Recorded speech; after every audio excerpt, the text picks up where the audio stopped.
तो क्वेश्चन करते हैं, uniform rod of length L, mass M is pivoted at the centre, है ना, सेंटर फिक्स्ड है इस रॉड का, its two ends are attached to two springs of equal spring constant K। ठीक है, तो ये दोनों स्प्रिंग है, दोनों का स्प्रिंग कांस्टेंट K दे रखा है। Springs are fixed to rigid supports as shown in the figure. अच्छा, rod is free to oscillate in the horizontal plane, मतलब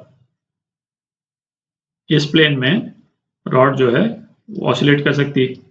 ठीक है, rod is gently push through a small angle theta, frequency पूछी है rod के oscillation की, तो rod को थीटा एंगल से घुमाते हैं, तो इसको थीटा एंगल से रोटेट करेंगे तो इसकी पोजीशन कुछ ऐसी हो जाएगी, स्मॉल एंगल है, कुछ इस टाइप की पोजीशन हो जाएगी। ठीक है, और ये जो एंगल है ना, ये एंगल कितना हो जाएगा, ये थीटा हो जाएगा। अच्छा, ये लेंथ जो है वो L/2 है। ठीक है, तो ये ऊपर वाली स्प्रिंग है वो भी स्ट्रेच हो जाएगी, थोड़ी सी स्ट्रेच होकर के वो यहाँ तक आ जाएगी। ठीक है, अच्छा, चूंकि थीटा बहुत स्मॉल है तो हम यही मान करके चल रहे हैं कि स्ट्रेट स्ट्रेच हुआ है इसका भी, और ये वाली स्ट्रिंग भी स्ट्रेच हो जाएगी। ठीक है, तो ये वाली स्प्रिंग जो है वो रॉड को वापस इस तरफ रेस्टोर करने की कोशिश करेगी, और ये वाली स्प्रिंग भी रॉड को वापस इस तरफ रेस्टोर करने की कोशिश करेगी, है ना, तो रेस्टोरिंग टॉर्क एक लग जाएगा। अच्छा, स्ट्रेचिंग ऑफ स्प्रिंग जो है वो कितनी हो जाएगी, डेल्टा एक्स जो है वो L/2 इंटू थीटा हो जाएगा। ठीक है, मतलब L/2 साइन थीटा होगा, पर चूंकि थीटा बहुत स्मॉल है तो हम थीटा को साइन थीटा के बराबर मान रहे हैं। ठीक है, तो रेस्टोरिंग टॉर्क निकालते हैं, इसको स्प्रिंग 1 बोल देते हैं, इसको स्प्रिंग 2। तो रेस्टोरिंग टॉर्क स्प्रिंग 1 का कितना हो जाएगा, ये R क्रॉस F।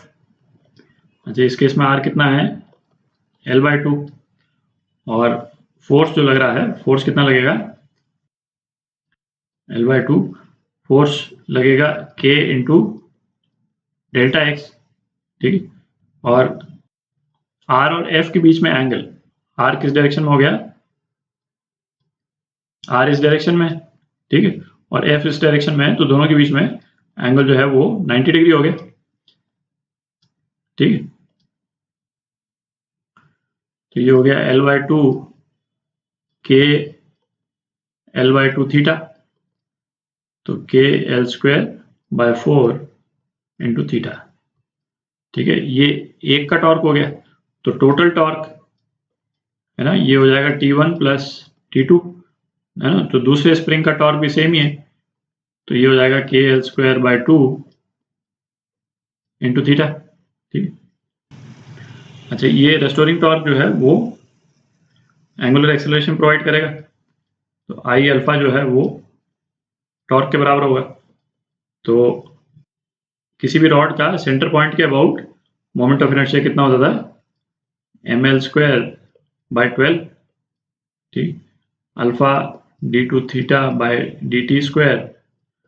अच्छा, और ये रेस्टोरिंग टॉर्क है, थीटा रोटेशन को एक्चुअली अपोज कर रहा है टॉर्क, इसलिए यहाँ पे माइनस लगा देते हैं, KL²/2 इंटू थीटा।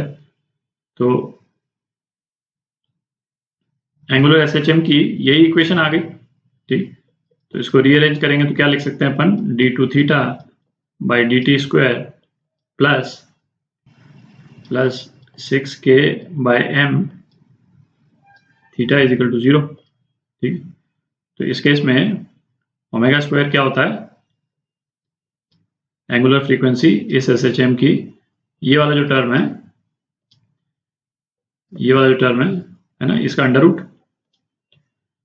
तो ओमेगा स्क्वायर जो है वो 6K/m है, और तो ओमेगा कितना हो गया, अंडर रूट 6K/m। तो एंगुलर फ्रीक्वेंसी निकाल सकते हैं, ओमेगा जो है 2 पाई न्यू है, तो यहाँ पे लिख देते हैं, एफ जो है वो कितना हो जाएगा, 1/2 पाई अंडर रूट 6K/m। तो ये आपका आंसर सी पार्ट।